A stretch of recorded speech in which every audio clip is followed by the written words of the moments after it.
Pokemon has released over 20 main series games over the last couple decades, and it poses the question, which one is the best? Recently, I was on a podcast called the Hidden Power Podcast, and we talked about our favorite Pokemon games and the direction of the franchise, and I thought it'd be fun to actually take a look back throughout the entire history of the games and highlight which games I thought were the best based on my personal experiences and what I think the community sentiment of these games ultimately was. As always with the tier list, there's gonna be opinions, so feel free to have yours heard in the comments section below, and be sure to like the video. Let's dive in. All right, so we're gonna be ranking them, S tier being the best, A, B, C, and D being that the game was really bad, and we're gonna talk one game at a time. So let's just start with Red and Blue, the OGs. You know I'm a Gen 1er. I'll tell you what, I still have memories at 6, 7 years old, getting a Game Boy, getting a link cable, trading with my sister to get all the Pokemon. I did get the full Pokedex. I remember going up and down on Cinnabar Island, getting my Missing No, and getting over a level 100 Pokemon. This is what started it all. I think you gotta put Pokemon Red and Blue in S tier because of what it was at the time. It was revolutionary. It was this world and this experience that hadn't really existed yet with these incredible creatures, and it went on to inspire so many different things, myself included. What an incredible piece of the franchise and just an incredible memory to look back on. So I've got to give Red and Blue the S tier. I know I'm looking at it with the nostalgia glasses, but for what it was at the time and how revolutionary it was in the game space for people, I feel like you have to do that. And then with Yellow, honestly, Yellow was kind of the same formula, obviously, but there was a couple really keys to that. I'm gonna put that in A tier. I think about the Yellow, the Pikachu edition Game Boy. Everyone had one of those, man, if you were lucky enough to have one. Having Pikachu follow you, having it interact with you, and do different things, I thought that was such a magical experience. While it doesn't quite have the same impact as Red and Blue, I think Pokemon Yellow was actually really iconic for the time, so you gotta show some love there. Moving on, we've got Gold and Silver. Listen, I still have memories of going to Toys R Us, getting Gold and Silver. The fact that it had 2 generations in it was pretty hype. Obviously, you introduced all new starters, and they had to kind of start the franchise over in a way. I'm actually gonna move it down to B tier because I think I'm gonna put Crystal up at A because I really feel like Crystal was better. You kind of added the legendary dogs in, Suicune, Yusine's storyline. A lot of really cool aspects of it. We'll kind of talk about those together. So Gold and Silver, again, revolutionary for the franchise in the night and day cycle, adding a bunch of different aspects to the game, and ultimately push forward as we move to color, and we had a bunch of other kind of benefits to that. So definitely some good. Like I said, I still remember my grandparents taking me to Toys R Us to go pick up those games, like an actual memory of mine as a childhood. Then we move to Ruby and Sapphire, and this is where weather gets added. You have a bunch of different elements to it. I feel like for this one, for Hoenn, I'm probably gonna put it in B, and then I'm gonna put Emerald in A, and I'm gonna do that because of the Battle Frontier, man. Listen, the Battle Frontier was where it was at. When I think back to that era, Emerald was the game that I think as a young child, it just had me in it, man. I was so hooked. I was so into it. I used to go into the Battle Frontier and do the work. It was a lot of fun. It was a great experience to be able to travel through Hoenn. And I just feel like ultimately these games, they really stood the test of time. And obviously we got remakes of them, so we'll kind of revisit that down the road. But I really, really appreciated these games for what they were. All right, real quick, I need to tell you about an event where I'm gonna be chasing the rarest and unreleased cards ever. On Tuesday the 30th at 1 p.m. Eastern time, I'll be live streaming on Whatnot. And you can get a $10 free credit right now by using my link in the description below. We're gonna be doing tons of booster box giveaways, pack openings, and much, much more, including opening up this set, Frostvault, which isn't even released yet. Don't miss out. Make sure you mark it on your calendars and use the link in the description below to get $10 free credit on your first purchase on my Whatnot stream. 1 p.m. Eastern, Tuesday the 30th. I'll see you there. From there, we've got Fire Red, Leaf Green. I'm gonna put these in C tier. I do feel like they were good games. Like, I don't hate on them by any means, but I feel like for what they are, they're obviously just remakes. They're beautiful. They're beautifully polished. I'm a big fan of the HeartGold, SoulSilver era, so I really do like Fire Red, Leaf Green. But again, they don't really have kind of the same hit as what the original games did for me. But I will make a special shout out that there is a little bit of kind of a special nostalgia there for me because Fire Red, Leaf Green was the first Pokemon game I ever played on the channel. So if you go way back, I did a Leaf Green playthrough with my boy Asparagus, so some good memories there. HeartGold, SoulSilver, man, I just feel like HeartGold, SoulSilver's S tier. I'm reaching. I'm not even gonna lie. I'm definitely reaching.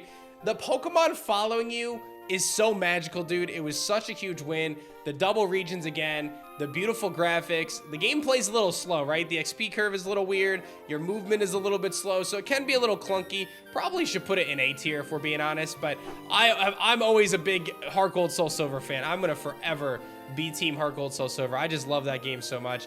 And again, it's one of the games that I most like to go back to.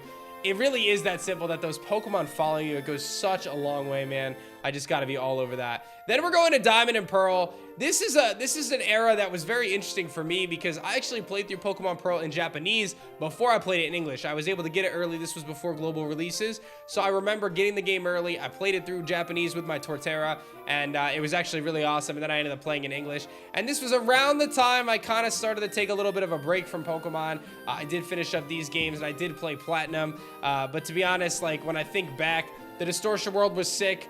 You know, there was obviously some really cool additions there. Cynthia getting some new storylines. There was a little bit of changing of how the game was played. But ultimately, to me, that time period, they're very similar in terms of the games. And when we think back to what they did with BDSP, it's like, you know, we'll get there in a little bit. That region and Sinnoh doesn't hit nearly as hard for me as some of the other games. It was an important part of my experience playing Pokemon. But I think the first 3 generations and kind of the last 3 generations that we've had are the ones that I think are going to hit the hardest for me.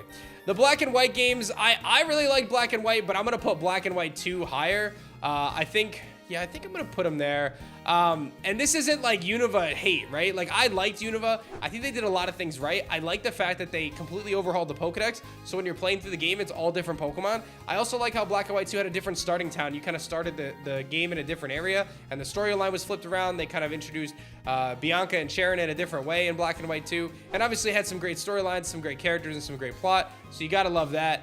There was obviously some change up from the formula, though. Again, introducing kind of all new Pokemon instead of having old Pokemon integrated into the dex was a big change for the franchise, but I didn't think it was a bad one. It was just a different experience, right? I do like seeing old friends intermingled with kind of new friends, and that brings me to X and Y, and I'm actually going to put X and Y in the... Ooh, that's a tough one.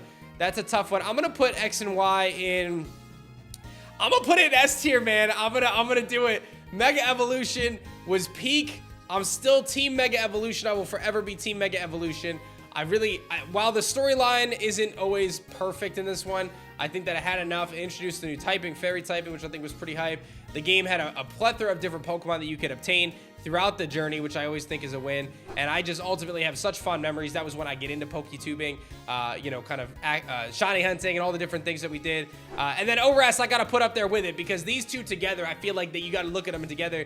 The remake of Alpha and Sapphire, Omega Ruby Alpha Sapphire, the Delta episode was fire. This is what remakes should be, right? The Mega Evolutions, getting all sorts of cool megas to use on your playthrough. I guess it was more towards the tail end of the game, but Steven getting the laddies getting introduced and integrated, the wormholes in space or in the sky where you could fly above the region. A lot of big wins there. I think I'm gonna keep these in S tier, but I think you could probably interchange them with A. But I'm big fans of those. Those are really solid games. Then you've got Sun and Moon, Ultra Sun and Moon. I'm gonna put this one here, and I'm gonna put this one here.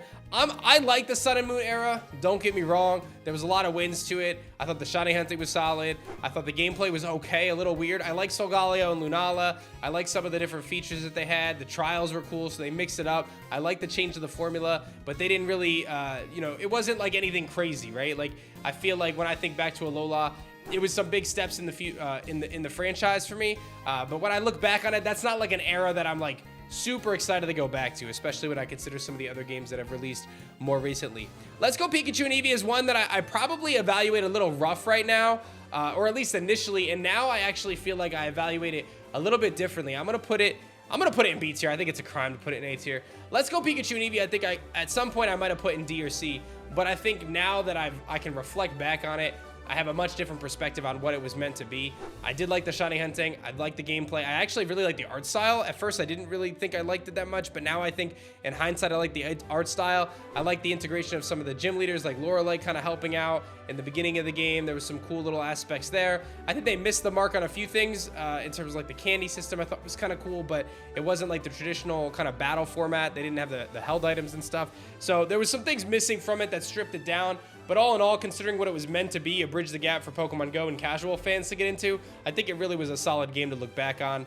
Then we've got Sword and Shield. Sword and Shield, I have some really good memories of, man. As much as this game had its problems, I really did like Sword and Shield. I liked a lot of the gym leaders, the towns, the routes, the exploration. The wild area was awesome. The first time going to the wild area was so cool. The DLCs were really awesome by the time we got to those. The additions of the Pokemon in those DLCs were really sick. So a lot of wins about Sword and Shield. I really like Dynamaxing as well. That was a mechanic that at first I wasn't sure of, but I ended up liking it. And I think the biggest highlight for me when I look at Sword and Shield was the stadiums and the crowd and the fans and everybody getting into it. Just huge wins overall. I was a big fan of Sword and Shield in that era. And that's a game that I hold very fondly, especially when I think back to like our fan-made versions of like Shining Sword and stuff. Just some really awesome things there.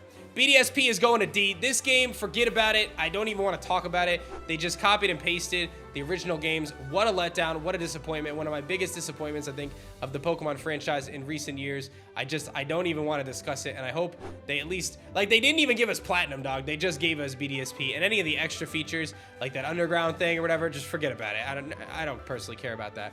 Legends Arceus, and this is actually, this topic is what sparked this video in general from that podcast. I gotta put Legends Arceus in the S tier, man.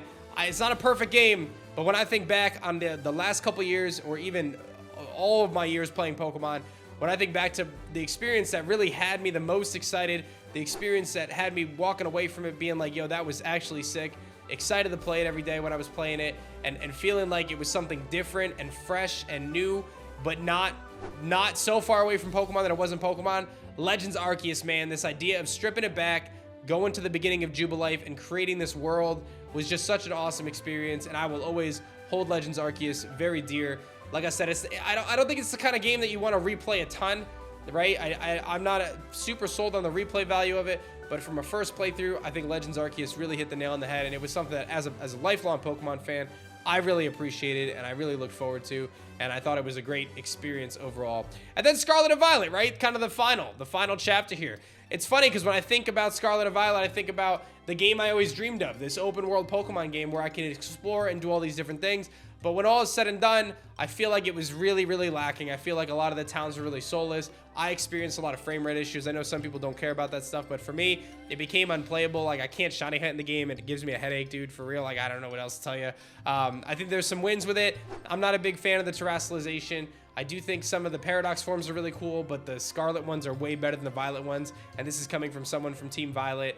I'm a little worried about how long we're going to be in the Scarlet and Violet cycle, right? Especially if Legends ZA doesn't come out until mid or late 25. If they don't release a game in the middle, we're going to be playing Scarlet and Violet for a really long time, so that's something to be mindful of as well. But I would say of the last, since X and Y, Scarlet and Violet was by far the game I played the least. Now, obviously, I'm the first to admit that I have some other things going on in my life that are taking a bigger priority for me.